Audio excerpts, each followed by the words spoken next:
Tardes, todos y todas los que nos acompañan a nuestra plática a la comunidad. En esta ocasión es una plática de 3, ya que son 3 pláticas de inducción. Estas pláticas de inducción van dirigidas principalmente a las personas interesadas en cursar la maestría en psicología profunda o la formación en psicoanálisis. Sin embargo, pues está abierta a todo el público interesado. Son una serie de 3 pláticas. La plática del día de hoy nos la viene a dar la licenciada Irma Ivonne Farfán. Su plática es el proceso psicoanalítico. Les presento brevemente el currículum de la licenciada Ivonne. Ella es licenciada en Psicología Clínica por la Universidad de Guanajuato. Tiene la maestría en Psicología Profunda por la Sociedad de Psicoanálisis de León. Tiene la formación en psicoanálisis también por la Sociedad de Psicoanálisis de León. Además, tiene varios diplomados, entre ellos el de competencias docentes en nivel medio superior, mediación y conciliación escolar, manejo de padres con hijos en psicoterapia, parentalidad, conducción integral del aprendizaje, psicosomática, trastornos de la alimentación y el aparato digestivo, psicoanálisis de lo criminal, delincuencia y violencia. Además, cuenta con una certificación en competencia laboral estándar de enlace de prevención social, esta por parte de la Secretaría de Desarrollo Económico Sustentable. Ella trabaja como orientador educativo en UNSABES desde el 2002. Además, es docente de licenciatura en el Colegio de León AC y pues tiene una experiencia clínica en la consulta privada desde el 2005. Pues le agradecemos a la licenciada Ivonne por estar con nosotros. Le cedo la palabra. Bienvenidos a todos y gracias por estar aquí. Okay. Bueno, pues muchas gracias, Coco. Buenas tardes a todos y todas. Y pues sí, vamos a hablar en esta ocasión del proceso psicoanalítico, como bien dice Coco, como parte de una serie de pláticas, ¿no? de inducción. Pero bueno, sí, como lo habíamos comentado, no solo es para quien esté interesado en ingresar, ¿no? a alguno de la maestría o la formación, sino el psicoanálisis siempre es apasionante. Entonces, pues para conocer un poquito más acerca de este tema. Bueno, voy a proyectar.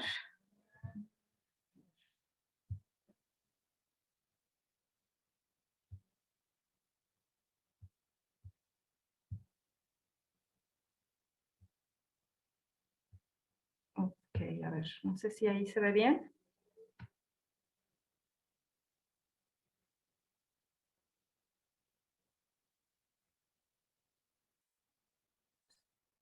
¿Sí se ve, Coco? Sí, Ivonne. Perdón, apagué el micrófono. Sí, sí se ve muy bien. Ok. Ah, gracias. Bueno, entonces, pues vamos a hablar, sí, del proceso psicoanalítico. Ok. Bueno, pues, obviamente, empezamos hablando de Freud. Todo el mundo sabemos que es el creador, ¿no? del psicoanálisis. Freud era un médico de Viena, era judío, neurólogo, y bueno, pues en aquellas épocas empezó a cuestionarse, ¿no? lo que sucedía con algunas personas, el comportamiento que iban teniendo, sobre todo las histéricas, que era lo que él iba observando. Y a partir de esta curiosidad, ¿no? de entender qué era lo que estaba sucediendo, empezó pues a investigar, a acercarse, a tratar de entender y a generar toda una teoría, ¿no? que ya luego le llamó metapsicología, pero una teoría del funcionamiento mental de de algunas personas con ciertas patologías. Entonces, pues aquí está Freud. Obviamente, cuando hablamos de psicoanálisis, tenemos que remitirnos a él siempre. Él es el que pone estos postulados, aunque posteriormente, obviamente, ha habido como muchos más desarrollos de otros psicoanalistas, desarrollos de sus mismos conceptos y otras nuevas aportaciones, pero, pues bueno, Freud es el que siembra todo esto. ¿Sí? Ahora, definiendo propiamente, ¿no? Primero, ¿qué es el psicoanálisis? Pues podemos entender que el psicoanálisis es al mismo tiempo, es una teoría de la personalidad. Es decir, hay toda una serie de desarrollos teóricos para tratar de explicar cómo es el desarrollo psíquico, ¿no? Normal y anormal de las personas. Entonces, esto es parte del psicoanálisis, es una teoría de la personalidad. También es un método de investigación científica, es decir, hay una serie de elementos teóricos, de estrategias que nos van ayudando a tratar de entender, ¿no? De investigar qué es lo que sucede en el psiquismo de las personas. Entonces también es un método de investigación científica como tal y es un método de psicoterapia, ¿sí? También hay una serie de herramientas y postulados para hacer un trabajo psicoterapéutico. Por acá Echegoyen lo describe así, dice, el método de investigación coincide con el procedimiento curativo, porque a medida que uno se conoce a sí mismo, puede modificar su personalidad. Es decir, que en la medida que uno está ahí en el tratamiento con el paciente, que estamos investigando qué es lo que le sucede, qué es lo que va pasando con este psiquismo, y que esa información que uno va obteniendo del paciente en esta interacción, uno se la va ofreciendo al paciente y eso va haciendo que el paciente conozca más acerca de sí mismo. Y eso justamente es lo que empieza a hacer que el paciente se vaya curando, ¿no? Entonces, bueno, esto es propiamente lo que es el psicoanálisis. Ahora, como parte de este proceso psicoanalítico, pues tenemos estos dos participantes primero, ¿no? Tanto paciente como terapeuta, están justamente, hay un encuentro entre paciente y terapeuta para poder ir formando o para que se vaya dando este proceso psicoanalítico.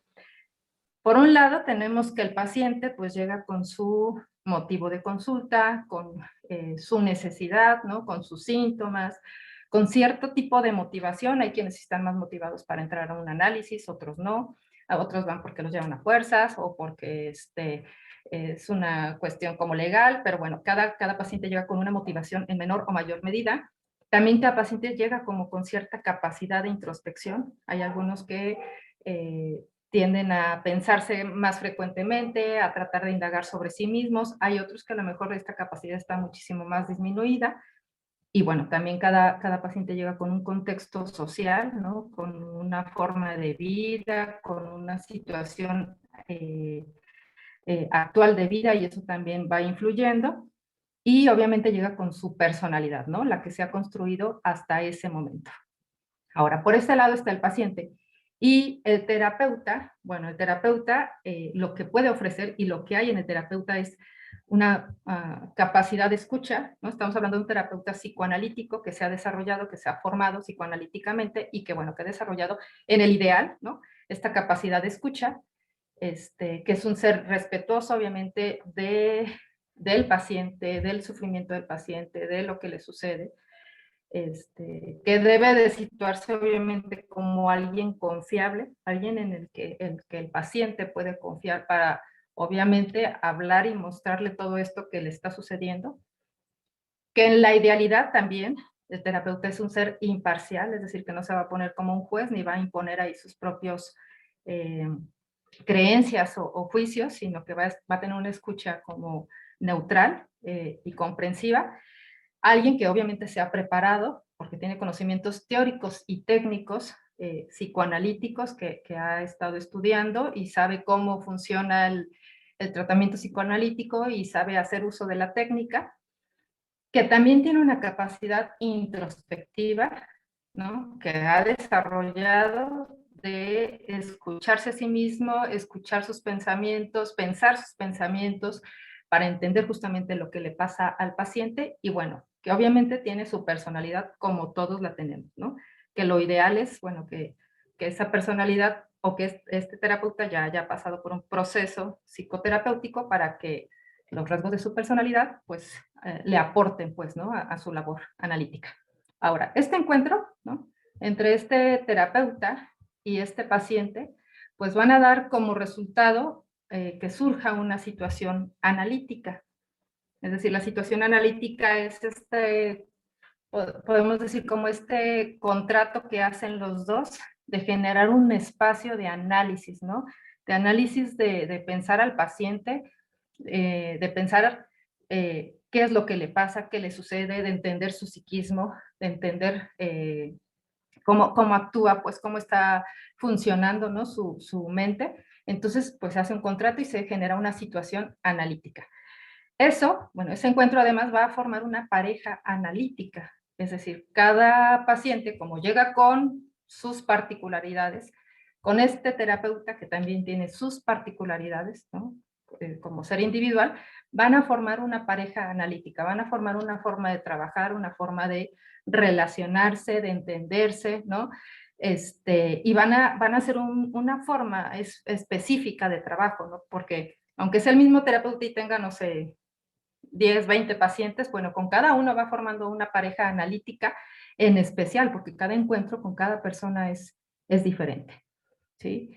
Y bueno, todo esto va haciendo que a lo largo del tiempo que se va analizando, que se está haciendo este trabajo, ¿no? De pensar al paciente, pues pueda surgir justamente el proceso psicoanalítico. Ahora, bueno, pues, ¿cómo se puede definir qué es el proceso psicoanalítico? Eh, por acá está una definición, dice, ¿no? Que está dada por Grinson. Dice, es una serie interrelacionada de sucesos psíquicos dentro del paciente. Es una continuidad de fuerzas y actos psíquicos que tiene un fin o efecto reparador. Es decir, pues sí, se pone obviamente el enfoque en todo lo que va surgiendo ahí en el análisis, va a generar que el paciente pueda pensarse, movilizar como sus emociones, sus ideas, sus recuerdos, y todo va haciendo que se vaya pensando de manera diferente, vaya entendiendo la vida, ¿no? Se vaya entendiendo a sí mismo, y entonces, bueno, todas estas fuerzas y actos psíquicos que se van movilizando van teniendo un efecto de repararse, ¿no? De estar mejor, de estar más en paz, de acomodar, de liberarse, de organizarse, ¿sí? Ahora, bueno, este proceso psicoanalítico, pues, se provoca, obviamente, el terapeuta va utilizando una serie de estrategias, pues, de estrategias técnicas psicoanalíticas, pues, para que se vaya dando esto. Y, bueno, por acá Grinson también lo dice, ¿no? La abrección, la recuperación de recuerdos y el insight son parte de este proceso terapéutico. Bueno, aquí hay no sé si lo han visto a este caricaturista, ¿no? Que hace muchos chistes de psicoanalistas. Pero bueno, ok. Ahora, para poder lograr este proceso psicoanalítico, pues tenemos herramientas, conocimientos teóricos, una serie de postulados teóricos que nos ayudan a entender al paciente y a trabajar con él. Propiamente Freud, cuando empezó a hacer su análisis, a tratar de entender el psiquismo, pues construyó una metapsicología, ¿no? Que sí son como toda una serie de conocimientos y postulados que tratan de describir cómo es el funcionamiento mental. Entonces, una de las bueno, algunas de las propuestas que hace son estos, por ejemplo, estos puntos de vista. Por acá está el punto de vista tópico, el dinámico, el económico, el genético y el estructural, que son modelos para explicar fenómenos que él estaba observando bueno, en la gente, ¿no? Entonces, vamos a ver así rapidísimo como estos estos puntos de vista, ¿no? Por acá tenemos el tópico, donde Freud pues habla, trató igual, les decía, de describir, ¿no? Como estos procesos, de organizarlos, y entonces dice, ¿no? Bueno, parece que hay un inconsciente, o sea, que hay contenidos, hay pensamientos, hay ideas, hay sentimientos que pueden situarse en estos niveles, ¿no? Hay algunos que son conscientes, que están así a la luz, hay otros que son preconscientes, ¿no? Y hay otros que los define como inconscientes. Entonces, como todos estos contenidos conscientes, él habla relacionados con el principio de realidad, ¿no? Con esta conexión de esto de que nos damos cuenta y que lo tenemos muy presente y es claro, bueno, se aplazan las gratificaciones, es decir, como las gratificaciones que generen conflicto, ¿no? Para la persona. Entonces, y bueno, esto es necesario también para formar el yo y el super yo, ¿no? Tener este principio de realidad, decir, bueno, pues sí, hay deseos, hay sentimientos que tengo, pero la realidad es esta, ¿no? Y esta sería como la parte consciente. También en el consciente está ubicado el proceso secundario, que es decir, como esta forma de pensar, ¿no? Que se va teniendo, que es una forma, una forma de pensar ordenada, organizada, de acuerdo como a las realidades. Para esta forma, para este proceso secundario, esta forma de pensar, ¿no? Les digo, ordenada, organizada, se utilizan las funciones del yo, como la memoria, la percepción, la lógica, el juicio. ¿Sí? Y bueno, ahí está el consciente. Luego hablo del preconsciente, que estaría en algunos de estos contenidos inconscientes, pero que no están reprimidos de tal manera que sea tan dificultoso que se hagan, que se muestren a la luz. Entonces, por eso los pone aquí como a manera de preconsciente, que sí son contenidos inconscientes, pero que fácilmente pueden acceder a la conciencia si se hace como algún esfuerzo, ¿no? De introspección o con un trabajo sin tanta complicación. Y luego por acá, más o menos, pone aquí la censura, que sería como este límite, ¿no? Por decirlo así. Digo, obviamente es una construcción, a veces la gente dice es como rígida, pero es una manera de esquematizar, ¿no? O sea, cómo está funcionando la mente. Entonces pone aquí esto como una especie de censura, es decir, que hay elementos inconscientes que la censura no deja, ¿no? Que lleguen al consciente. Y no dejan que lleguen porque son sensaciones, pensamientos desagradables, dolorosos, que avergüenzan. Entonces, la función de la censura es esto, que no salga fácilmente, porque angustia, ¿no? Esto que está acá inconsciente, angustia, y entonces, por eso se queda acá. Y bueno, finalmente en el inconsciente, pues sí tendríamos las pulsiones, ¿no? Que son estos representantes psíquicos de los impulsos, o sea, fantasías, deseos, digamos que es esta parte tanto biológica como anímica, como emocional ahí en conjunto, que aquí estarían las pulsiones y que están aquí en el inconsciente. Estarían también los contenidos reprimidos, es decir, afectos, sensaciones, pensamientos que estuvieron acá y que por alguna razón fueron desagradables, que se enviaron hasta acá, ¿no? Porque no se tolera. Y bueno, en el inconsciente también tendríamos que la forma en cómo se procesa, ¿no?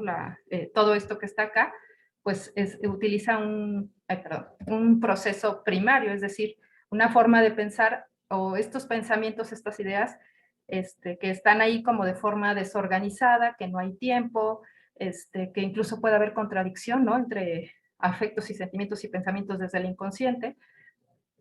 Freud hablaba, ¿no? De que aquí están como el ello, que el ello es quien rige pues al inconsciente, y que bueno, que hay condensación, es decir, que un mismo idea, elemento ahí, puede significar varias cosas, que a lo mejor no siempre se ve tan claro, ¿no? Cuál es la idea, el sentimiento, sino que se transforma en algo, y que muchas veces, bueno, es lo que hay aquí en el inconsciente también puede implicar una negación de la realidad, ¿no? O sea, y puede haber contradicción, o sea, puede haber afectos, sentimientos, pensamientos de manera contradictoria. Ok. Luego, Freud por acá, pues, trató de explicar otro funcionamiento que encontró en las personas y lo trató de describir así, ¿no? Como con este punto de vista estructural, hablando de tres instancias, ello, yo y super yo. Entonces, bueno, en el ello, pues fue situando como los impulsos, ¿no? Innatos, que se dan ahí desde que nacemos, que son parte del ser humano. En el ello, bueno, lo puso también como el polo pulsional de la personalidad, ¿no? Toda esta pulsión, toda esta energía, todas estas necesidades, deseos, urgencias, ¿no? Estarían aquí en el ello. También estarían los contenidos filogenéticos, tanto los heredados como los innatos. Bueno, también ubicó los contenidos reprimidos, ¿no? Y les decía, bueno, esto es como la parte ahí de la pulsión, de la necesidad, del impulso, del deseo, y aquí está.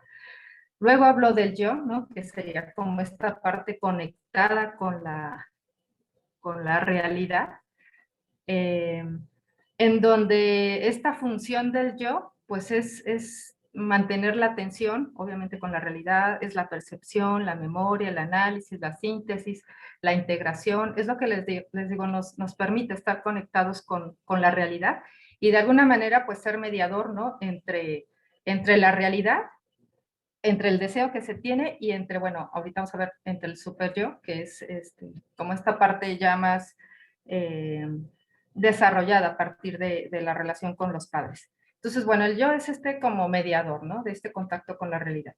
Ahora, en el yo también estarían las resistencias, que ahorita más adelante vamos a hablar de ellas, y estos mecanismos de defensa, es decir, los mecanismos de defensa, pues los entendemos como también formas de procesar o de manejar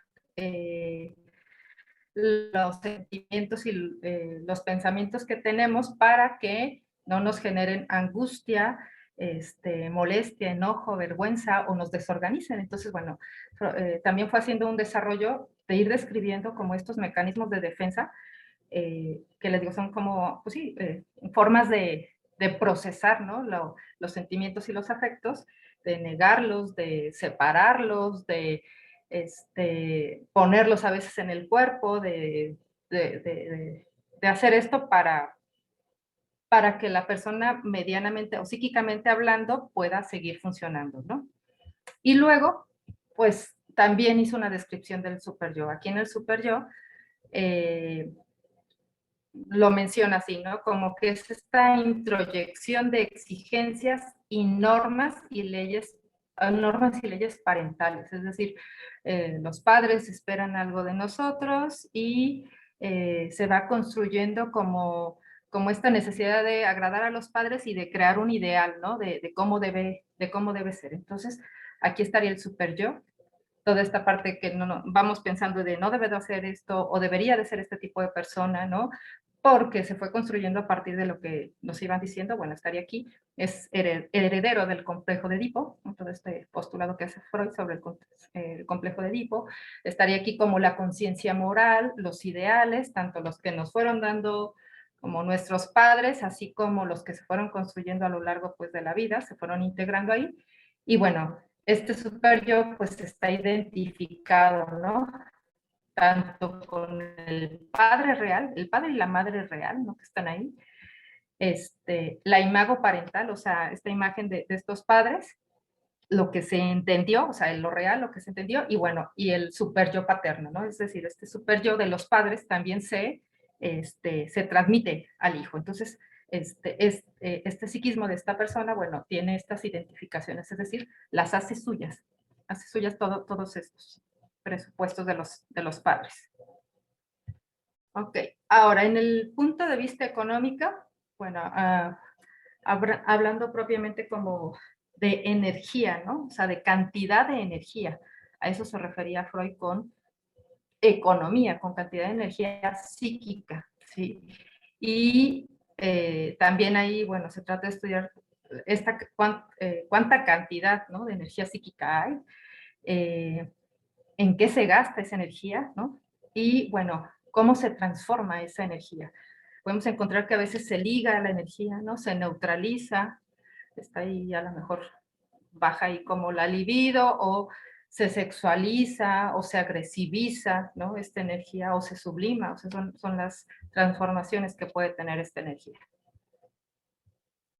Y pues bueno, también el punto de vista dinámico, ¿no? Que ahí trató de, esto que hablamos de la energía, bueno, ¿qué pasa con esa energía? ¿Cómo interacciona, no? Entonces se ve esta como interacción de fuerzas.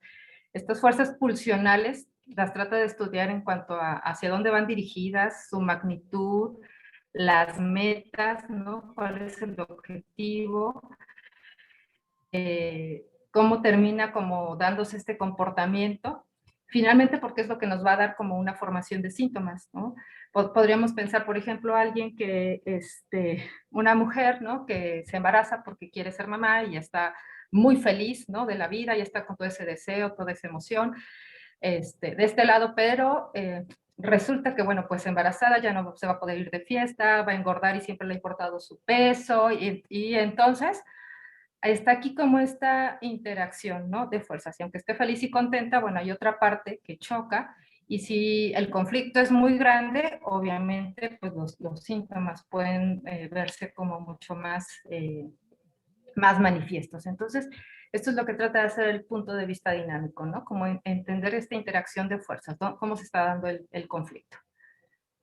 Ok, y pues este último punto, ¿no? Que desarrolla también Freud, bueno, es este punto de vista genético que trata de explicar, ¿no? El origen y desarrollo de los fenómenos psíquicos, cómo se originaron. También considera los factores, bueno, biológicos, ¿sí?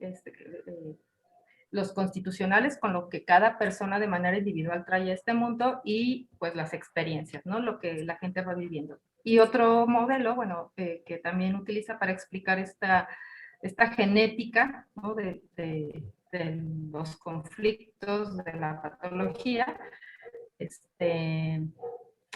hace un desarrollo, ¿no? De estas etapas, la oral, la anal, la edípica y la latencia y la genital. Bueno, porque Freud estaba como muy con la visión muy puesta en la sexualidad, ¿no? Entonces trata también de explicar este desarrollo psicosexual para poder entender como el origen de estos fenómenos psíquicos. Ok, bueno, ahora, todo esto que acabamos de ver, pues sí está propiamente relacionado con estos primeros desarrollos que hizo Freud, ¿no? Y Freud pues estaba mucho más el modelo que utiliza Freud, lo mencionan algunos psicoanalistas, es como un modelo pulsional, ¿no? Como mucho más metido en sí mismo. Sin embargo, obviamente después de Freud hubo, pues, ha habido muchísimos psicoanalistas, ¿no? Todos estos post-freudianos, y que también empezaron a hacer desarrollos a partir de todo esto que decía Freud, y empezaron a ver que, bueno, no solo había... la patología estaba puesta, ¿no? por los conflictos intrapsíquicos, ¿no? Sino había otro tipo de pacientes. Entonces, bueno, Agustín Palacios los clasifica de esta manera. Por un lado, bueno, están estos pacientes que Freud hizo todo este desarrollo, bueno, que son pacientes que cuentan con constancia objetal, ¿no? Es decir, tuvieron como la posibilidad de estas primeras experiencias de vida, generar un representante mental de que hay alguien ahí, ¿no? Los padres están ahí, están constantes. Y bueno, esta patología está... no sé si podrían apagar su micrófono. Ok, gracias.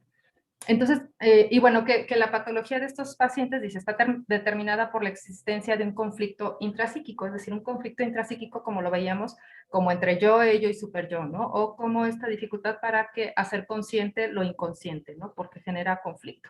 Entonces, serían un tipo de pacientes, algunos los mencionan que serían pacientes más como del tipo neurótico.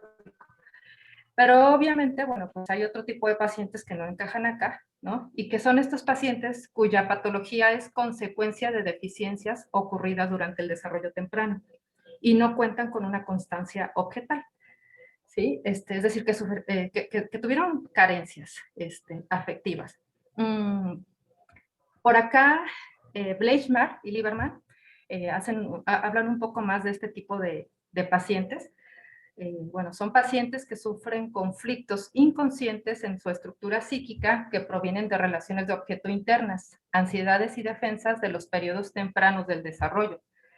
Se entiende la enfermedad de estos pacientes como respuesta a un déficit en la estructura psíquica, que sufrieron un desarrollo por la falta de respuesta adecuada de sus cuidadores. Por eso, bueno, todo esto hay fallas en la constancia objetal, ¿no? Hay fallas primarias, pues incluso en construir un aparato psíquico para poder pensar pensamientos y pensar sentimientos, ¿no? Como lo decía por ahí Bion.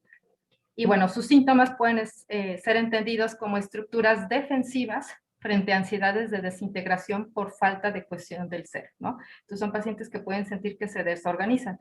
Obviamente, este tipo de pacientes, aunque se trabajen en psicoanálisis, pues Freud estableció una forma de trabajar, ¿no? Técnicamente, pero ahora, bueno, pues hay otras formas de trabajar justamente con este tipo de pacientes porque no hay un conflicto propiamente intrapsíquico, ¿no? Es otra su patología. Ok. Y bueno, por acá tenemos algunos elementos que son parte de la técnica psicoanalítica. Obviamente, para que se dé un proceso psicoanalítico, pues hay ciertas técnicas que se utilizan en el psicoanálisis. Desde que se hace una entrevista, se hace un psicodiagnóstico justo para entender qué es lo que le pasa al paciente y ir determinando cómo se va a trabajar con él. Obviamente es un lugar donde hay confidencialidad, donde hay neutralidad. Les decía yo, no se trata de ser juez, sino de escuchar al paciente de manera neutral para entenderlo, comprenderlo y ofrecerle información sobre sí mismo. Se pretende la abstinencia, igual vamos viendo que cada paciente es diferente, ¿no? Y algunos lo tolerarán más que otros. Hay un timing, es decir, las intervenciones que se hacen se deben de hacer en el tiempo en el que el paciente las tolere y las necesite, ¿sí? Hay un setting, se va generando todo un espacio para analizarse, se establece un contrato, van surgiendo elementos como la transferencia y contratransferencia, ahorita los vamos a mencionar. Ahí sí, ahí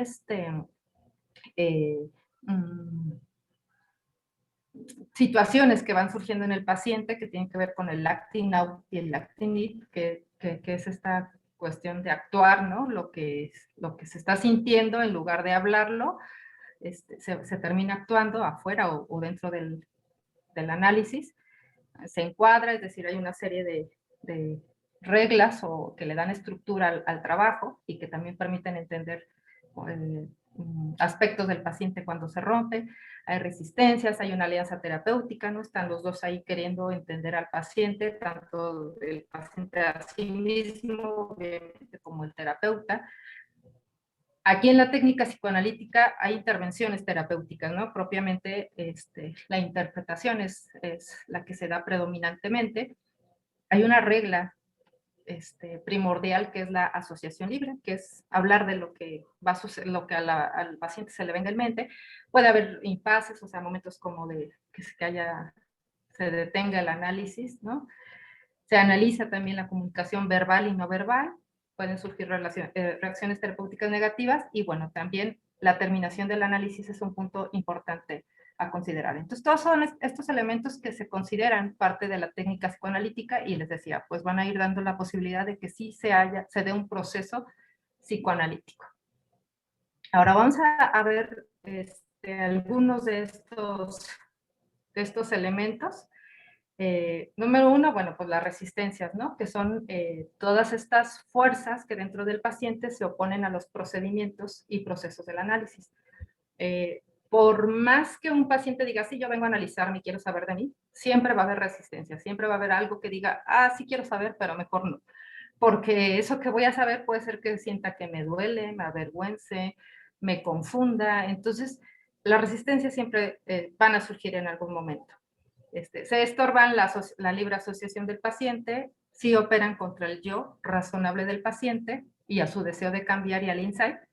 Y bueno, pues esto que les decía, tienen una función defensiva, ¿no? Defienden el statu quo del paciente. Entonces son importantes verlas y analizarlas para justamente, y que también dan información sobre el paciente, ¿no?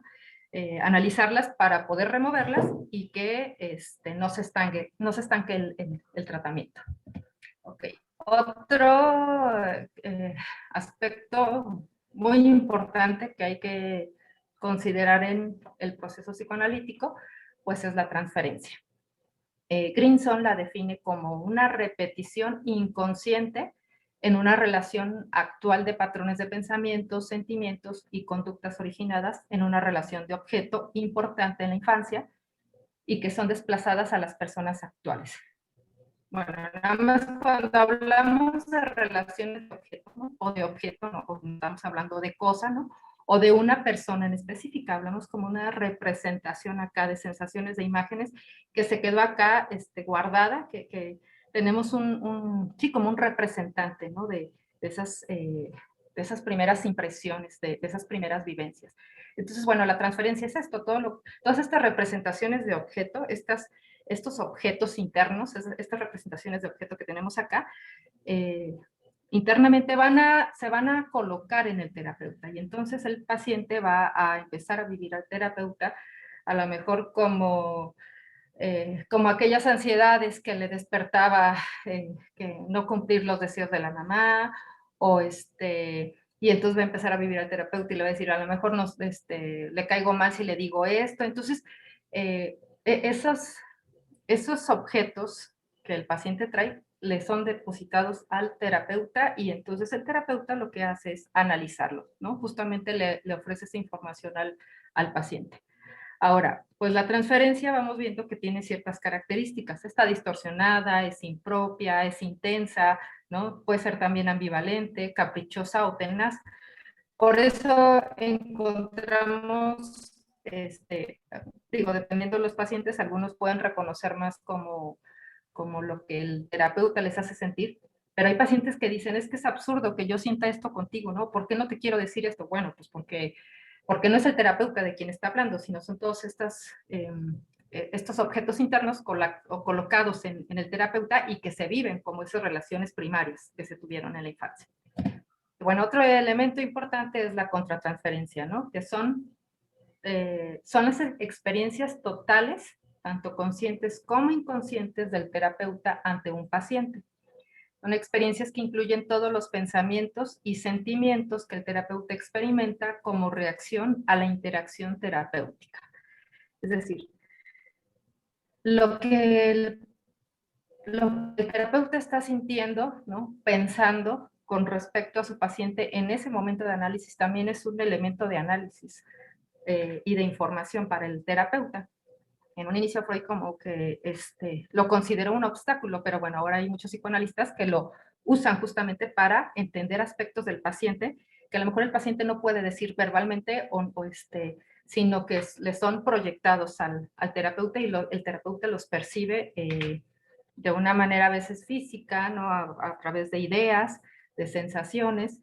En este sentido, por eso es tan importante que los psicoanalistas tengan su propio tratamiento psicoanalítico justamente para no estar revolviendo lo personal con lo del paciente. Obviamente, la contratransferencia, bueno, esto que el terapeuta vive y siente, pues es a partir de lo que ha vivido, pero está justamente en relación con el paciente. Entonces hay que considerar la contratransferencia también para poder entender aspectos que le pasan al paciente. ¿Sí? Y bueno, ya por último, con todo este proceso psicoanalítico, pues, ¿qué podríamos esperar? ¿Cuál sería el ideal, ¿no? De que una persona entre a un tratamiento y sí se pueda dar este proceso. Bueno, pues esperaríamos que se eliminen sus síntomas de entrada, ¿no? Que disminuya la ansiedad, que sí haya una transformación en su estructura psíquica dentro de lo posible.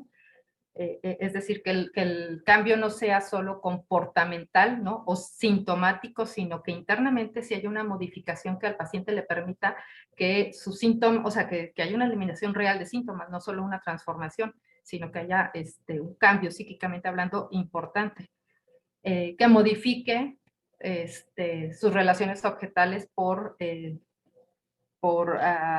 manera más sana. Como que es para, nos invita a llegar a... por favor, apaguen sus micrófonos.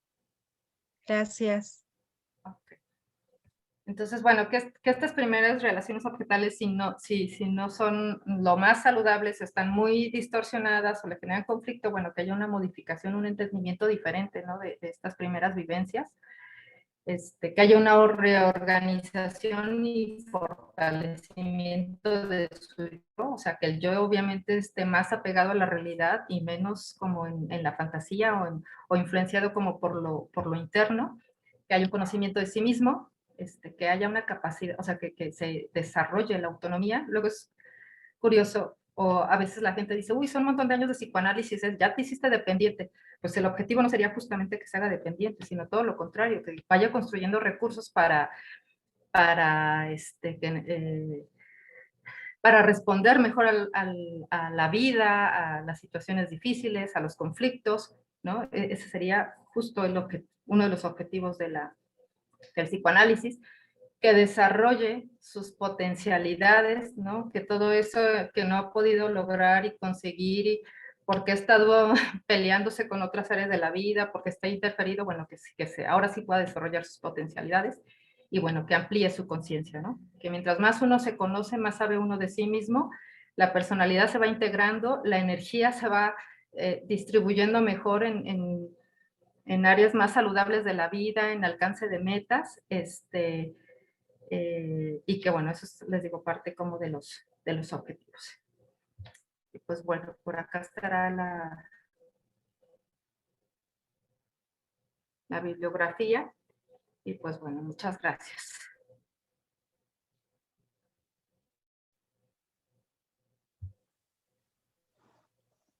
Gracias, Ivonne. Una tarea complicada que le tocó a Ivonne y que al mismo tiempo ella levantó la mano muy valientemente porque no es fácil. El proceso psicoanalítico, ella nos lo resumió pues, en unos cuantos minutos, pero es un bosquejo de lo que implica precisamente toda esta formación que va desde la maestría hasta la formación como psicoanalista, que es todo un método de investigación y teórico y técnico, y que por eso ella nos menciona algo de la teoría psicoanalítica, como son pues la explicación que Freud nos dio desde los puntos de vista para entender la mente de los seres humanos, el punto de vista genético, tópico, económico, estructural, etcétera. Nos habló de esta parte teórica y nos mencionó otra parte técnica desde el análisis de la resistencia, desde la transferencia, desde la contratransferencia, pero que es, digo, una tarea muy difícil de resumir todo lo que implica el proceso psicoanalítico. Yo creo que cumpliste con la función de darnos una empapadita, una idea de lo que implica todo este proceso de entrenamiento. Pero bueno, vamos a darle paso a las preguntas, a los comentarios. Estamos en tiempo. Les voy a pedir por favor que mientras otros estén hablando, mantengan sus micrófonos apagados y que quien quiera participar, pues levante su manita para darles el espacio, por favor.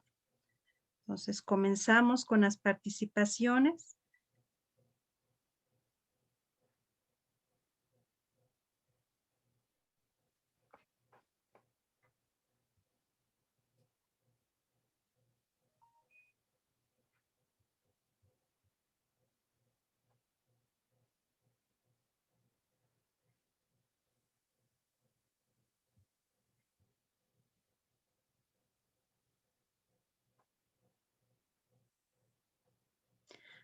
Preguntas, dudas, comentarios.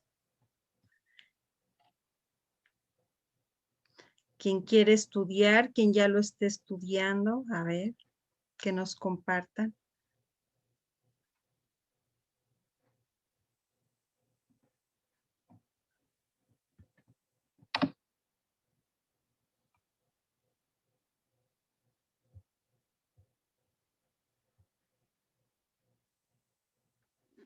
Teresa dice, se está levantando la mano. Ah, ya. A ver, Teresa, por favor. Gracias, Ivonne. No, no la vi. Sí, Adelante, Teresa. gracias, Coco. Ivonne, felicitarte. Muy interesante tu plática y creo que plasmas los conceptos esenciales y básicos que nos permitan conocer este proceso. Mi pregunta es, ¿cuáles son los retos que enfrenta el psicoanálisis actualmente ante una diversidad de terapias, si lo podemos llamar así? El psicoanálisis es para todo mundo. ¿Cómo podemos en estos momentos de diversidad en tantas cosas ofrecer el psicoanálisis como, pues eso, como lo que tú mencionas, ¿no? Una oportunidad de crecimiento? Gracias. Gracias, Tere. Yo creo que el psicoanálisis, o sea, sigue estando más que vigente, ¿no? No es que todo el mundo tenga que entrar a un tratamiento psicoanalítico como tal, pero los aportes teóricos que ha hecho el psicoanálisis sí permiten entender de una manera más compleja y profunda el psiquismo del ser humano. No hace mucho tuvimos justamente una plática acerca como de otras aplicaciones que puede tener el psicoanálisis, no necesariamente como en tratamiento, sino en la comunidad, ¿no? Entonces yo creo que los aportes que hace el psicoanálisis siguen estando vigentes. Por la profundidad del entendimiento del psiquismo. Yo he estado como, a lo mejor ahorita muy interesada, hay psicoanalistas que hablan que pues las patologías se van reforzando o van cambiando un poco de acuerdo a los momentos de vida, ¿no? Y si lo pensamos obviamente con lo del COVID y las situaciones de violencia, pues también van generando como otro tipo de patologías. Creo que ahorita lo que más se habla son de las patologías límites, que yo creo que ahí es un campo como que, pues que el psicoanálisis sigue trabajando, investigando, explorando, y que, bueno, el tratamiento psicológico que la persona requiere, pues lo va a decidir la persona, ¿no? No es que el psicoanálisis forzosamente un tratamiento psicoanalítico ortodoxo, o bueno, más que ortodoxo, sino como sí, lineal, así, tenga que ser para todo mundo, sino pues cada quien va a hacer una elección de acuerdo a lo que necesite, a lo que le aporte, ¿no? No sé si alguien quiera decir algo.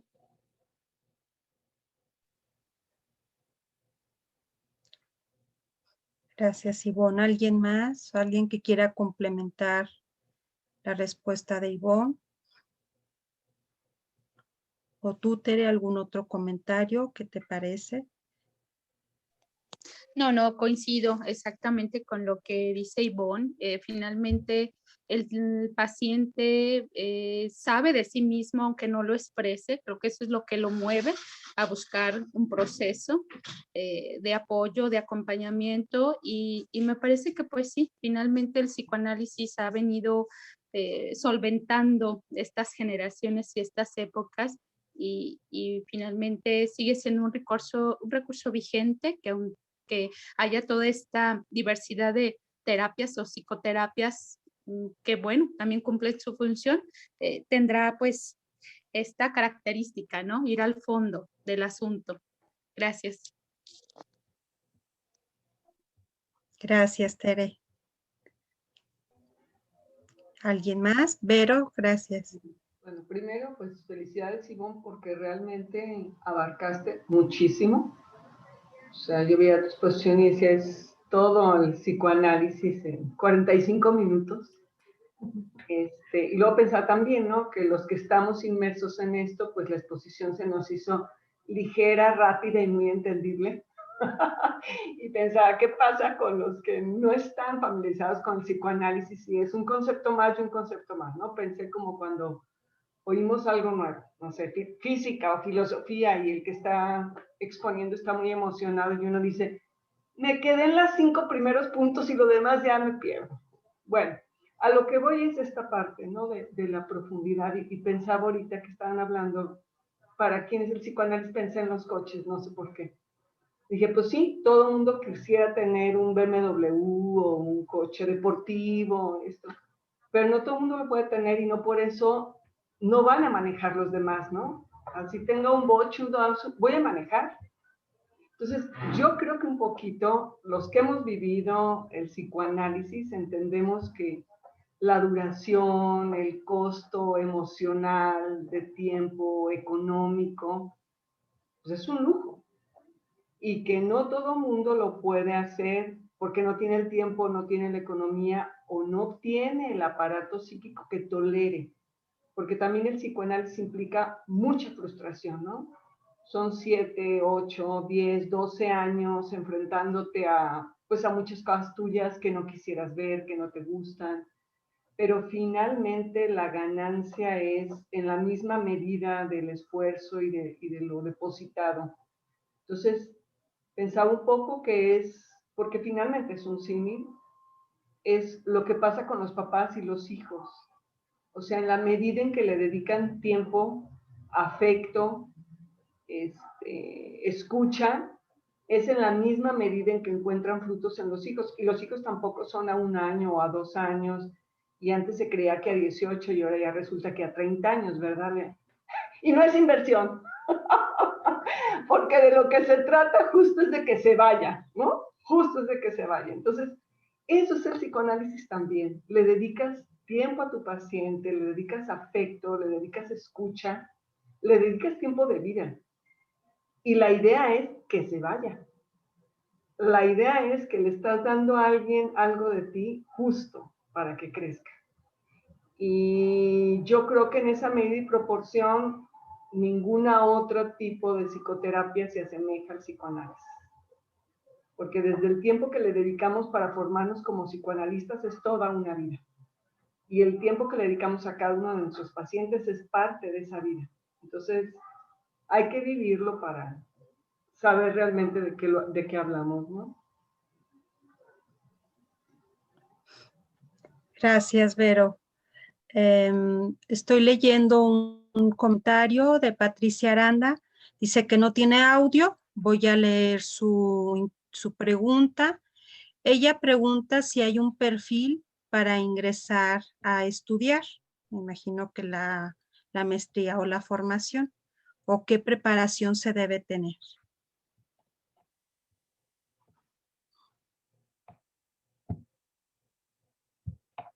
¿Alguien le quiere contestar?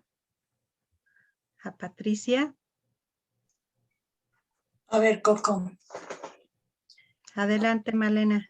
Bueno, yo te hablaré un poco de la formación. A lo mejor, si quiere primero Mario hablarnos un poquito de lo que se requiere para ingresar a la maestría. Gracias, me tardé en abrir el micrófono. Muy bien, estás en tiempo, Mario. Hay un sinnúmero de cosas que tienen que ver con la preparación previa, pero en realidad nosotros somos una institución con una gran apertura a diversos tipos de profesionistas que han acudido con nosotros.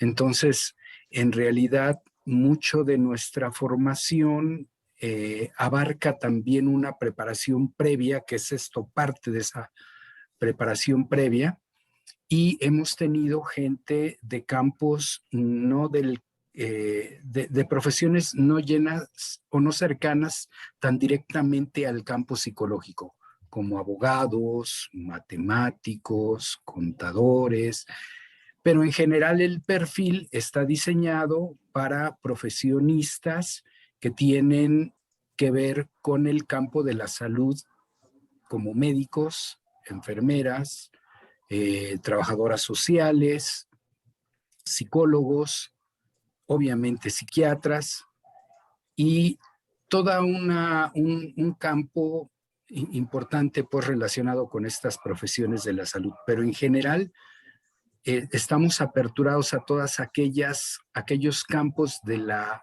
salud y de la necesidad de la gente de entender a los seres humanos, de entender y comprender, trabajar con los seres humanos. Creo que más o menos esto, no quisiera como circunscribirlo a un campo específico de carreras, pero nuestra apertura es amplia. Creemos que el psicoanálisis y la psicología de orientación psicoanalítica se han nutrido con profesiones diversas siempre y cuando nuestro interés sea el ser humano. Espero que con esto le dé una idea. Gracias, Mario. Okay. ¿Alguien más quiere agregar o le damos la palabra a Malena, la doctora Malena?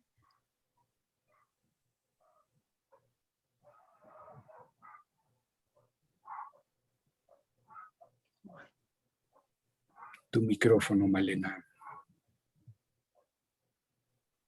Gracias. Bueno, para la formación, ¿qué es a quienes estamos invitando? A profesionales de la salud mental estaremos hablando de psicólogos o de psiquiatras. En el caso de los psicólogos, lo que les pedimos es que tengan cursada una maestría en algún modelo terapéutico. En el caso de los psiquiatras, bueno, pues son médicos, ya tienen la licenciatura en medicina y tendrían el nivel de la especialidad en psiquiatría, que sería equivalente al nivel de la maestría en los psicólogos en algún modelo terapéutico. Se les pide que con un tiempo pertinente estén en un proceso terapéutico, un proceso analítico, para luego elaborar nosotros una serie de entrevistas. Se elaboran 3 entrevistas para conocer a la persona, al candidato que está interesado, al aspirante que está interesado en ingresar a la formación. La formación dura 4 años.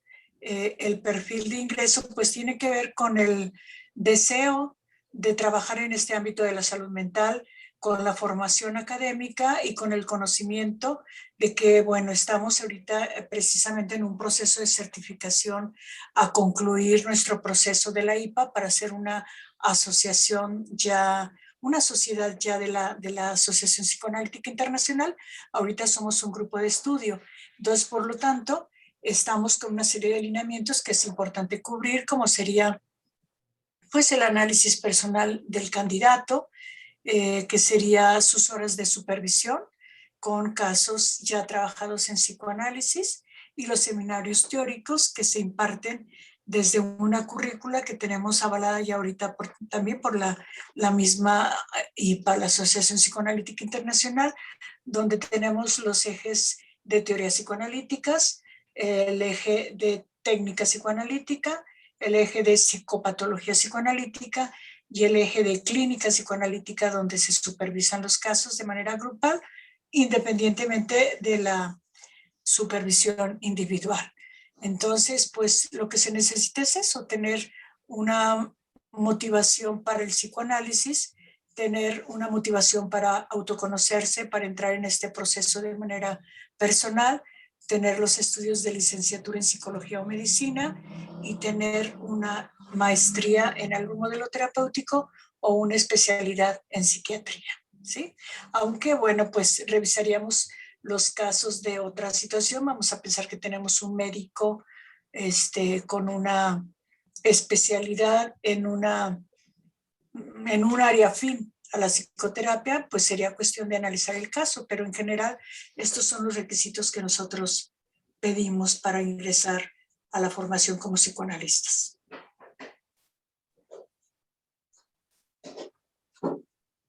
Así es de que, Tere, te esperamos. Si ya tienes tu maestría. Ya que se anime. Ya que se anime.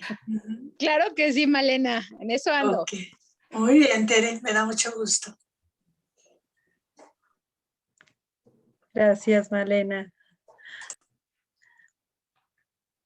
¿Alguien que quiera levantar la mano o voy leyendo otra? Laura había levantado la mano hace ratito. A ver, gracias, Ivonne. Adelante, Laura.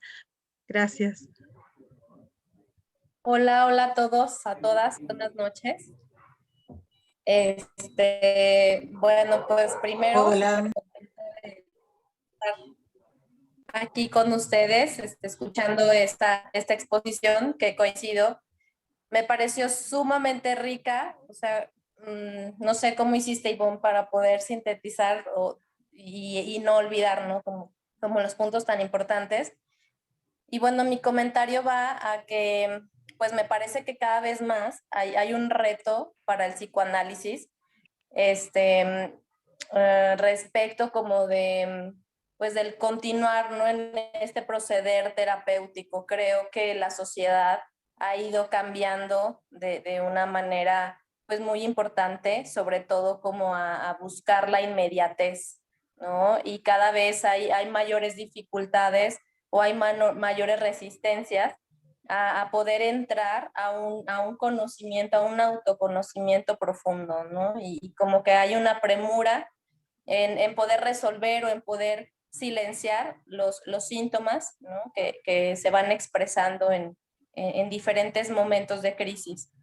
Y justo, bueno, pues para mí fue un recordatorio, como afianzar, ¿no? Qué tan importante es y qué tan vigente es siempre estar buscando, ¿no? Servir de esa manera a la sociedad, ¿no? Y que no soltemos como esa parte de permitir que todo se vuelva superficial o de dejar de ver siempre la importancia de reconocer lo profundo.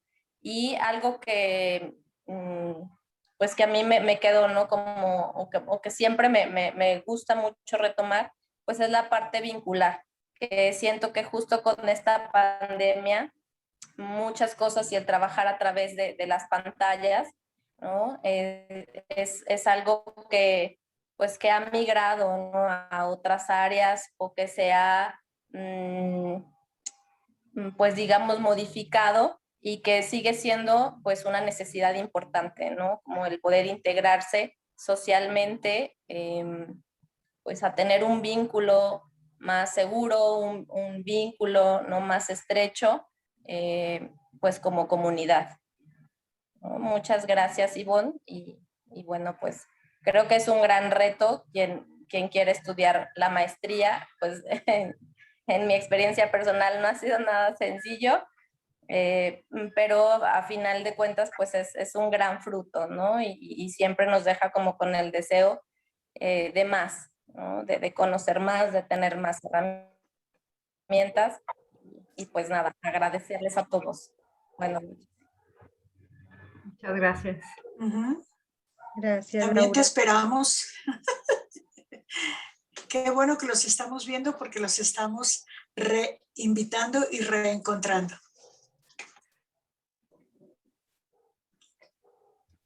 sí, muchas gracias, Mariana, claro que sí.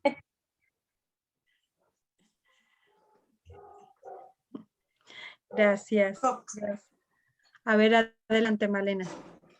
Sí, yo quería retomar un poco ahorita lo que nos señalaba Laura, cuando se hizo la pregunta de cuáles son los retos del psicoanálisis hoy. Yo creo que son los retos que enfrentan a la cultura en la que vivimos ahorita. Es innegable darnos cuenta cuáles son estas características que ahorita marcan a nuestra cultura. Por un lado están los vínculos frágiles, los vínculos que generan más que una estructura, generan una red, y una red que se puede conectar y se puede desconectar así de fácil, ¿no? Me conecto en Facebook y entonces tengo un montón de amigos y esos van generando redes, etcétera, pero son frágiles, no tienen esta fortaleza, esta fuerza de los vínculos que van generando estructura. Y lo que busca el psicoanálisis es generar desde el mismo psicoanálisis, desde el mismo proceso, vínculos más fuertes o vínculos que permitan generar esta estructura. Otra característica, ya señalaba también ahorita Laura, que es la inmediatez. Entonces se buscan terapias que rápido, inmediatamente me quiten este dolor mental que estoy teniendo. No quiero sentirme deprimido, no me quiero sentir ansioso, no quiero trabajar en pro de estas relaciones que tengo, sino que quiero que me den recetas y me digan qué hacer rápido para quitarme esto, ¿no? Y ahí sí, pues estamos en competencia con muchas terapias que buscan eliminar el síntoma o tratar de que la persona adormezca un poco lo que le está sucediendo para que siga adelante. Yo creo que son válidas también estas terapias, pero es importante ver que este es un reto precisamente para el psicoanálisis, ¿no? Otra es la cultura del desecho, de usar y tirar. Entonces, pues no podemos nosotros estar en un proceso en donde constantemente estamos revisando lo que introyectamos, lo que vamos procesando para podernos conectar allá afuera, sino que queremos desechar inmediatamente lo que nos causa dolor. Entonces son retos muy importantes porque tienen que ver con la cultura actual, con lo que estamos viviendo, y le sumamos aspectos, no sé, como la pandemia ahorita, ¿no? Las dificultades de las personas para la economía, para sus tiempos, para poder hacer una escucha diferente. Pero indudablemente, como ya también lo señalaba Ivonne, el psicoanálisis ha tenido una serie de cambios y adaptaciones a lo que el ser humano va necesitando. Que así como Freud trabajaba desde el trabajo con los neuróticos, se ha abierto la posibilidad de trabajar con estructuras límite, con la patología así, del borde, del límite, de donde no vamos a trabajar con un conflicto, sino con carencias muy importantes. Yo creo que ese es otro reto, el cada vez más conocer estas patologías y adaptarnos a ellas, ¿sí? Y gracias, Ivonne, porque nos permite volver a recordar, volver a refrescar todo eso que hacemos todos los días, y de una mirada así como tan facilita, pero tan compleja. Pero tú lo presentaste así. Muchas gracias. Gracias, Malena. Gracias, Malena. Me voy a permitir leer otra pregunta. Es de Pau. Dice, en una supervisión de casos entre psicólogos, ¿es adecuado hablar sobre contratransferencia con un paciente? Tenía entendido que si se menciona sería como una agresión hacia el otro psicólogo, ¿no? Esa es la pregunta.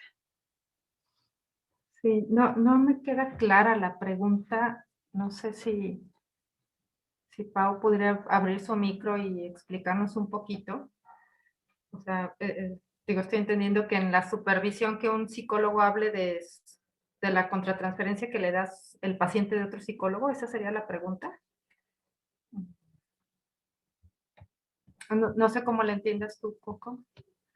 A ver, voy a tratar de leerla otra vez. Ok, dice Pau que sí.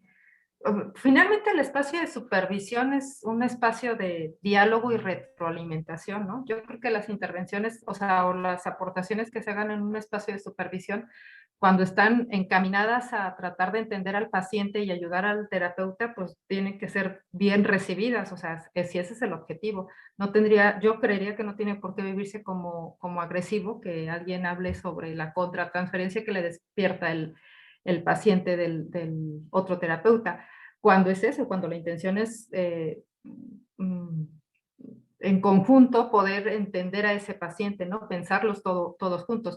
Ya cuando la supervisión se vuelve como en una cuestión de a ver quién sabe más o de descalificación, pues ahí sí sería una agresión. Pero finalmente la supervisión es un espacio de retroalimentación, de pensar en conjunto, de hablar de lo que está despertando, o sea, nos está haciendo pensar y sentir, ¿no? El paciente y el trabajo y las intervenciones del terapeuta, ¿no? No sé si alguien opine diferente o quiera aportar algo más. Gracias, Ivonne. ¿Alguien más que quiera complementar?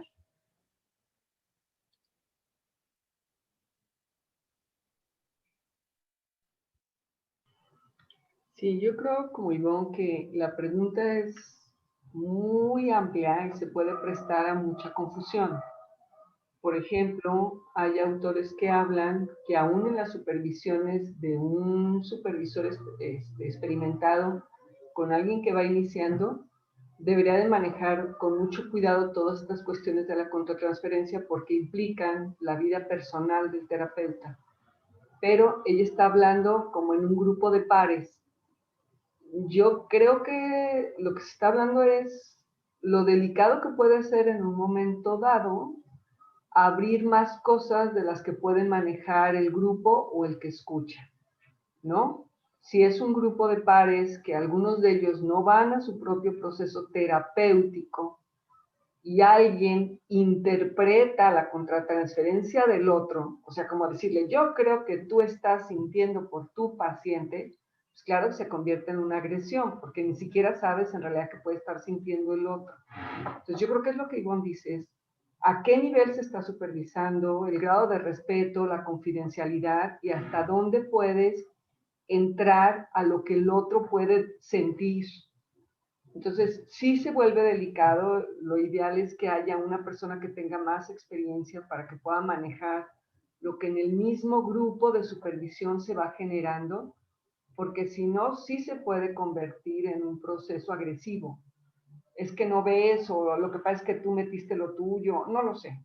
Entonces, pues habría muchos contextos sobre los cuales poner esta misma pregunta o esta misma observación, ¿no?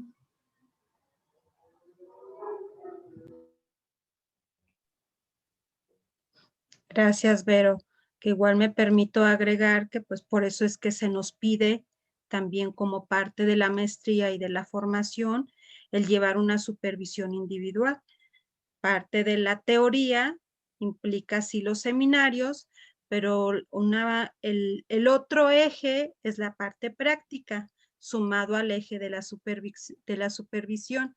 Por eso contamos también con la clínica, que es cuando también los que están estudiando comienzan a ver los pacientes y se les pide ese requisito que estén supervisando, además de que en la formación se lleva también una materia de supervisión de casos, sumado a la supervisión individual, porque todo este es parte del proceso hasta de ir aprendiendo como compañeros, hacernos observación, a ir tolerando, es el que nos hagan comentarios.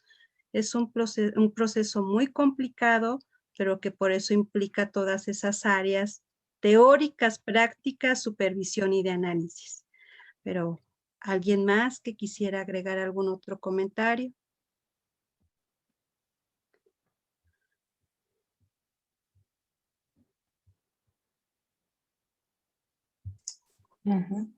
Bueno, me permito... Coco. Ay, perdón, Malena, dime. Sí, nada más así un punto muy general. Es importante recordar lo que vemos cuando nos estamos formando como supervisores, como parte de la formación también psicoanalista y docente, que la supervisión es un espacio docente, ¿sí? Que el objetivo de la supervisión es el aprendizaje. Es un objetivo de aprendizaje y no es un objetivo analítico. El objetivo del análisis personal es el objetivo analítico. Entonces, como no perder de vista esta parte y tener pues un supervisor que ayude a discriminar precisamente este objetivo, ¿sí? Gracias. Gracias, Malena. Solamente para agregar la respuesta de Pau ante su pregunta, dice, lo tenía entendido agresión debido a que los otros psicólogos no tienen conocimiento sobre aspectos personales del otro psicólogo. Y de acuerdo y gracias. Lo que escribe Pau. Pedro levantó la mano. Adelante, Pedro, por favor.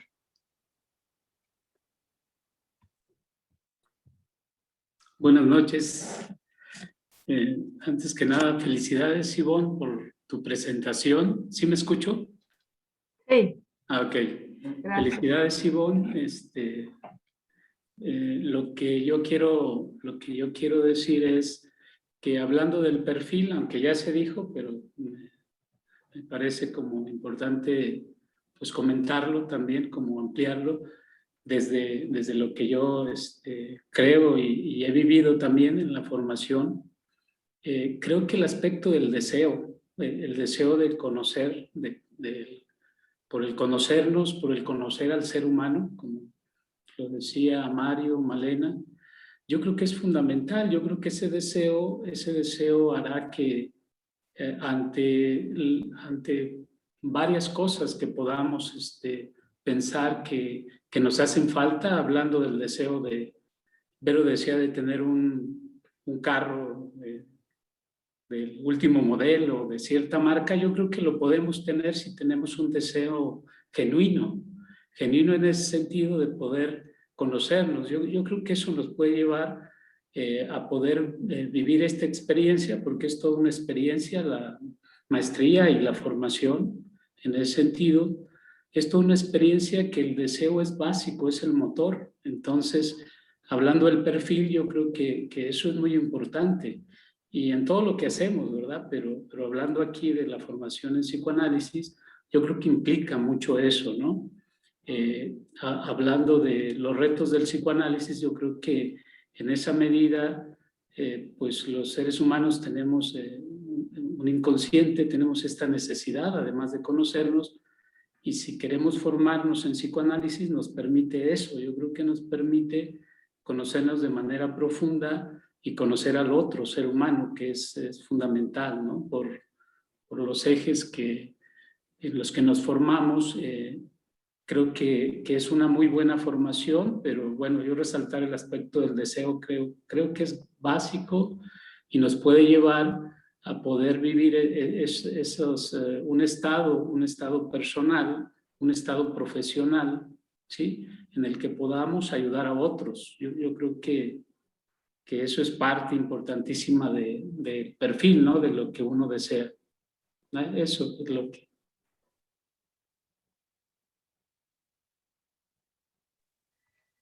Gracias, Pedro. ¿Quisieran agregar algo más al comentario de Pedro o algún otro punto de vista?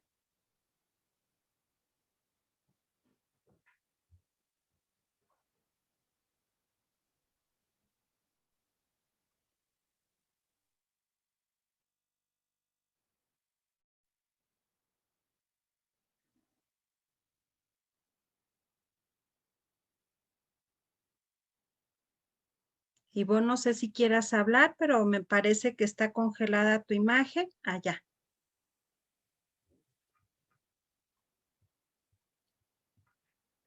No, digo, yo creo que ya para finalizar, pues sí, el trabajo psicoanalítico es toda una labor, ¿no? O sea, no es nada simple y por eso se requieren tantos años de estudio, tanta inversión en tiempo, en energía emocional, en analizarse uno, entonces, y que vale la pena mucho. Finalmente los beneficios no son perdurables, son en el tiempo y se ven y en la paz mental, ¿no? Que uno puede llegar a tener o en la fortaleza que uno va construyendo también para enfrentar la vida. Entonces, bueno, eso es algo que va aportando el psicoanálisis. Digo, pensando en todo esto de que hay psicoterapias breves que claro que también aportan y dan algo, el psicoanálisis también da, hay que invertirla mucho, pero también justamente da mucho, ¿no? Y pues nada, muchas gracias. Gracias, gracias a ti, Ivonne, gracias por sus aportaciones, por sus preguntas. No me queda más que agradecerte en nombre de la Sociedad de Psicoanálisis, que tú también formas parte de esta sociedad. Yo creo que me faltó agregar ese dato importante en tu currículum. Eres miembro de la Sociedad de Psicoanálisis. Estás actualmente en la comisión científica. Ivonne es la que maneja toda la comisión de la difusión. Ella es la que nos hace toda la publicidad y ella es la encargada de los medios de las redes sociales. Así que gracias, Ivonne. Les agradezco a todos la presencia. Los invito para la plática de dentro de un mes. Esta será impartida por parte de la doctora Angélica Gómez García. El título de nuestra próxima plática es La empatía en el analista. Además, pues les recuerdo que también contamos con nuestra sesión científica. Oportunamente les estaremos enviando la información. Así que muchas gracias a todos ustedes y que tengan bonita tarde, noche.